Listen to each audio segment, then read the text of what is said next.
Kannur Anjarakandy dental college വിദ്യാർത്ഥി നിതിൻ രാജ് ജീവനൊടുക്കിയതിൽ ആരോപണ വിധേയരായ അധ്യാപകരെ അറസ്റ്റ് ചെയ്യാനൊരുങ്ങി പോലീസ്. Doctor M K Ram, Sangeetha Nambiar എന്നിവർക്കെതിരെ ചുമത്തിയത് ആത്മഹത്യാ പ്രേരണ കുറ്റവും പട്ടികജാതി പട്ടികവർഗ അതിക്രമ നിരോധന നിയമവും. സഹപാഠികളുടെയും അധ്യാപകരുടെയും മൊഴി രേഖപ്പെടുത്തി തുടങ്ങി പോലീസ്.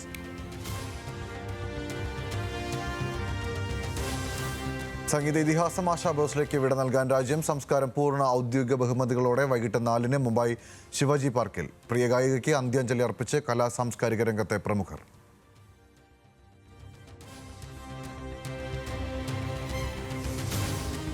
സംസ്ഥാനത്ത് ഇന്നും കനത്ത ചൂടിന് സാധ്യത. ഇടുക്കിയും വയനാടും ഒഴികെ 10 ജില്ലകളിൽ യെല്ലോ അലേർട്ട്. നേരിട്ട് സൂര്യപ്രകാശം ഏൽക്കുന്നത് ഒഴിവാക്കണമെന്ന് ആരോഗ്യവകുപ്പ്.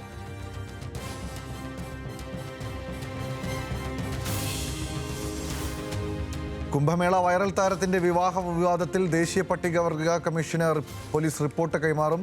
ഹാജരാക്കിയ രേഖകൾ വ്യാജമല്ലെന്ന് കണ്ടെത്തൽ. UADAI വെബ്സൈറ്റിൽ ആധാർ നമ്പർ പരിശോധിച്ച് ഉറപ്പുവരുത്തിയെന്ന് റിപ്പോർട്ട്.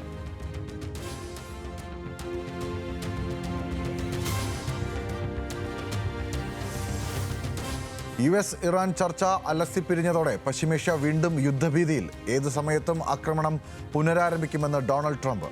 ഇറാനിലെ മുഴുവൻ തുറമുഖങ്ങളിലേക്കുമുള്ള ഗതാഗതം തടയുമെന്ന് US central command.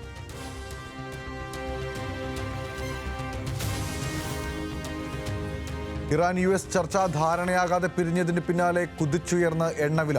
Crude oil വില വീണ്ടും 100 കടന്നു. ഒറ്റ ദിവസത്തിനിടയിൽ മാത്രം 6% വർധന.